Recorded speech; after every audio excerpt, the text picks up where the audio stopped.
We are wandering hunter folk. Fire keeps us warm. Its light makes holes in the darkness. It keeps hungry animals away. In the darkness, we can see each other and talk. We take care of the flame. The flame takes care of us. The stars are not near to us. When we climb a hill or a tree, they are no closer. They flicker with a strange, cold, white, faraway light. Many of them, all over the sky, but only at night. I wonder what they are. One night I thought, the stars are flames. They give a little light at night as fire does.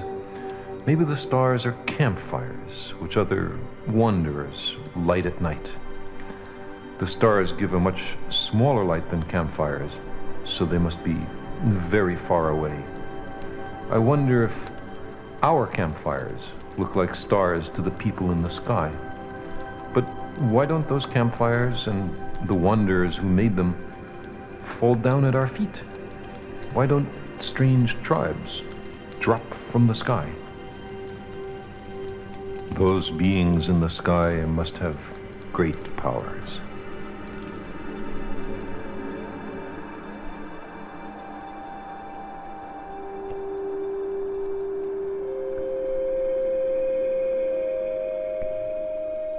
It is of stardust we are moulded by vapors and fragments from the making and breaking of galaxies. We are the broken bits of our cosmos moved by traces of embedded memory, lurching always towards our image of hopes unrealized and fading. The promise of our as yet uncreated wholeness remains, however weak. From this flux we take refuge in the cell of reason. From that prison of categories our cry is heard, that we are not solely the children of reason. We have glimpsed the land of the heart. The turbulence of present times recedes. The stirring of that which is beyond time and space reverberates. Our wonder invites us to make a journey, to stand against the false certainties of lesser tasks and poorer versions. Out of exile our words will make a plaintive discourse that echoes of a lost prophecy. Deep within we hear it call, offering more than a refuge, making a fresh story of a new time and wondrous space. A promise of the as yet uncreated joy made out of stardust.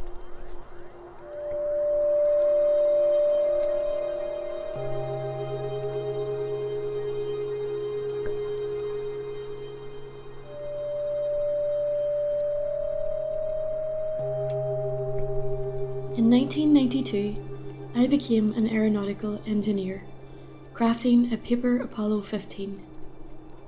Pleased with my efforts, I also graduated as an astronaut and blazed a trail all the way to the moon. The moon that my mum used to look at every night before bed. I never asked her what she saw or hoped to see in it, but I liked that she slipped off alone to say hello to it in her own way. I liked that she noticed it so well when everyone else seemed to forget about it and simply considered the sky to be dark. What she did tell me was that she thought the moon was beautiful, because even if I was ever far away from her, we could both look up and see the same thing. At home we had green and gold encyclopedias. I loved those books. They had the answer to everything, in the word, and in alphabetical order. I thought about checking M to read the reasons for Mum looking at the moon. But the mystery of it all was what I found really special. She deserved to keep that as her own. After all, she shared everything else in her world with all of us. So I left the secret shelved.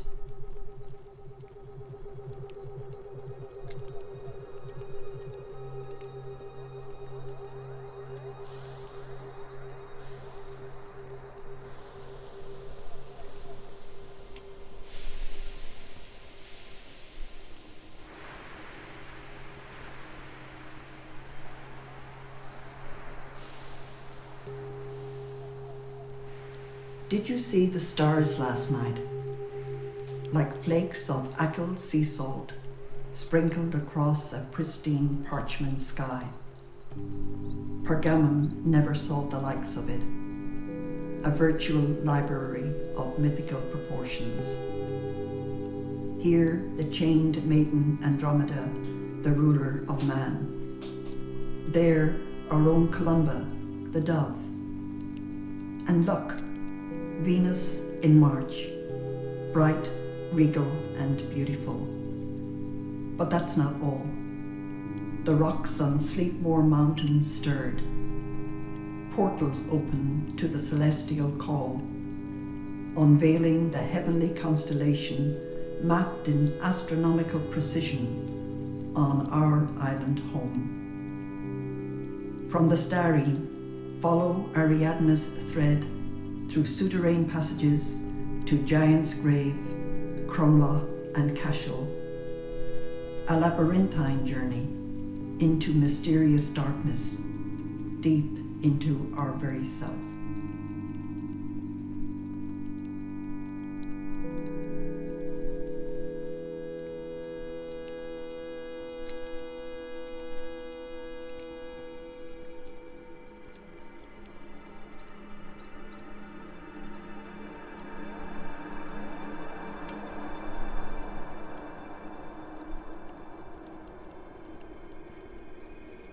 Faoi éan Spéir, I vermament neve, Jalrian the glór.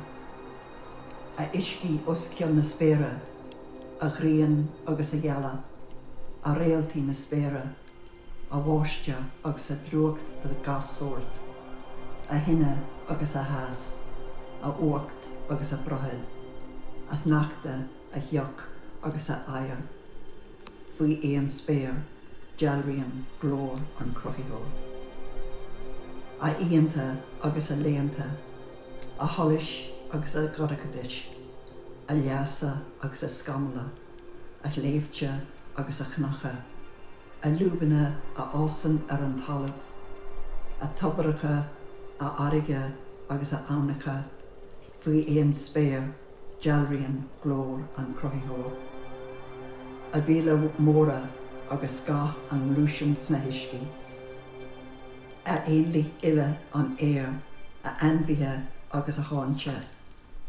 A daoine an taol ná agus fear, éasta agus óg, faoi éan Spéir, Jalrian glór an chruthóir.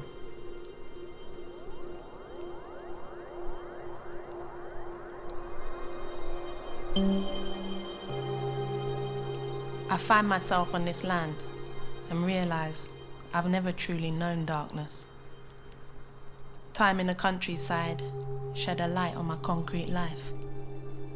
I grew up listening to the streets, talking about how the lights are blinding my eyes. And I'm thinking, people are not that different from the moths at night, getting lost in London's lights. They come for the culture, hypnotised by spotlights, dancing around their favourite artists, throwing up hundreds of hands in the air, thousands of flames. Many come for the fame, drawn to a dream, lured by the limelights they want to be seen. Some come to support their team, to hear 60,000 sing at the Emirates Stadium, where floodlights pour in a liquid adrenaline. In a few dark corners, some are crystal balling. Most come for the promise of a fortune, magpie squawking. Others swear it's a spiritual calling. And some come to write their names in neon green graffiti glow splashed up a wall in the South Bank skate park, keep pushing after dark. Before LEDs and fluorescent bulbs, we filled the night with fire. And as powerful as fire's roar, they never shook us out of balance. When blue lights shine during the night time, it pulls us out of rhythm. But fire red and soothing amber seem to be different.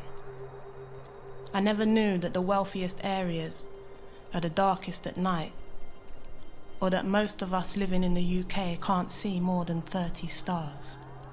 Who knew? A third of our city's workforce is up and out with the foxes. I wonder how many suffer insomnia and what the actual cost is. Light workers raise their lightsabers, cutting shapes in night skycloth. Security guards armed with torches aim at night stalkers and fire light shots. Nightclubs bass bump lasers into faces, red eyes doing the robot. When the night force flick on switches, they turn the star lights off. Moonlight was once the main light, now it's consumed by the many more lights. Nocturnal creatures can't find the shoreline or navigate safely at nighttime. Our circadian rhythms all out of sync, too much light and not enough closed eyes. So who gets the right to rest? And how long can we really deny the darkness? It's older than the sun.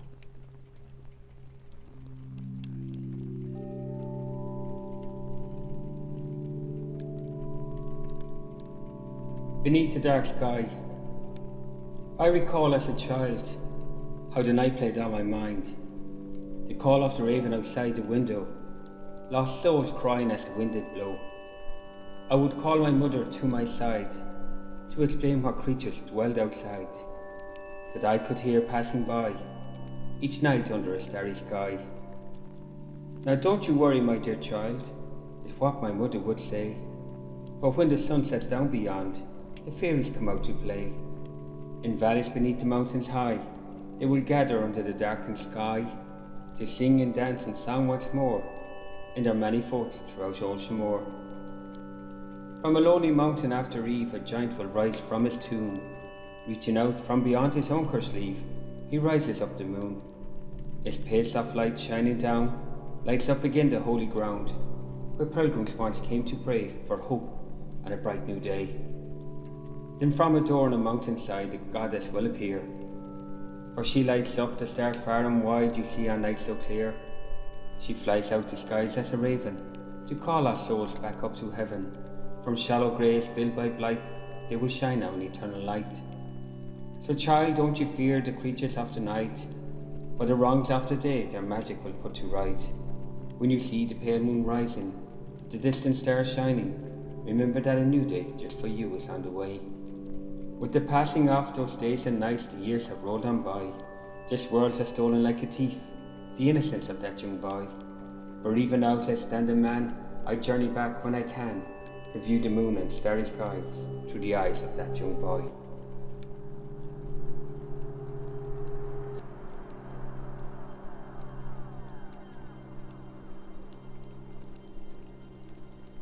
We came to Ballycroy that night, far from the veil of light that we have drawn from dusk to dawn across the ancient tracery of stars.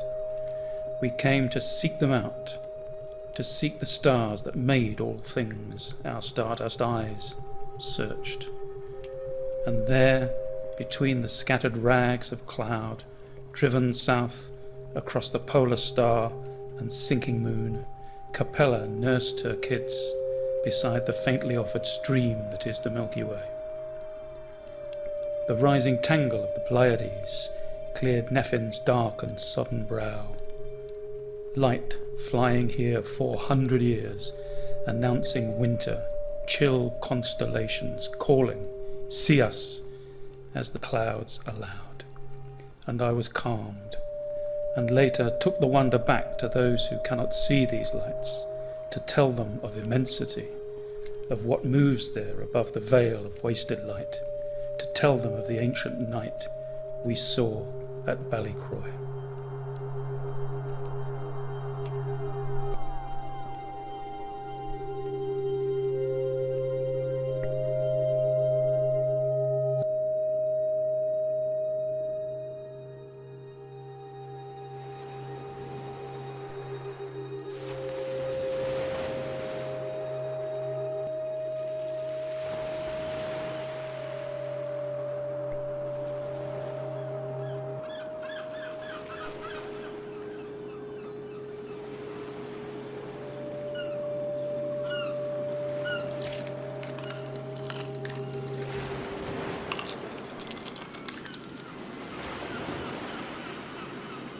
There is something out there.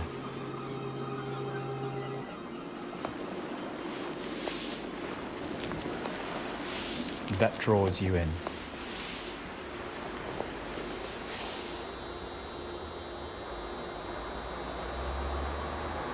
But are you lost?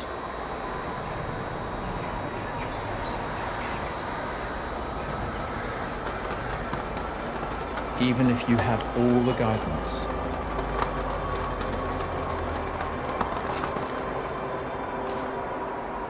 would you get misled?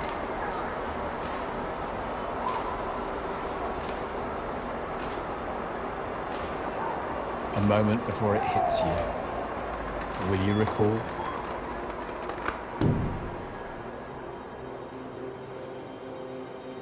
What you are made of.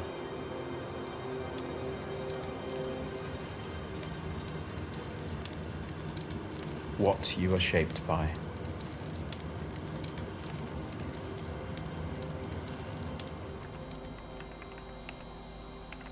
What you have become.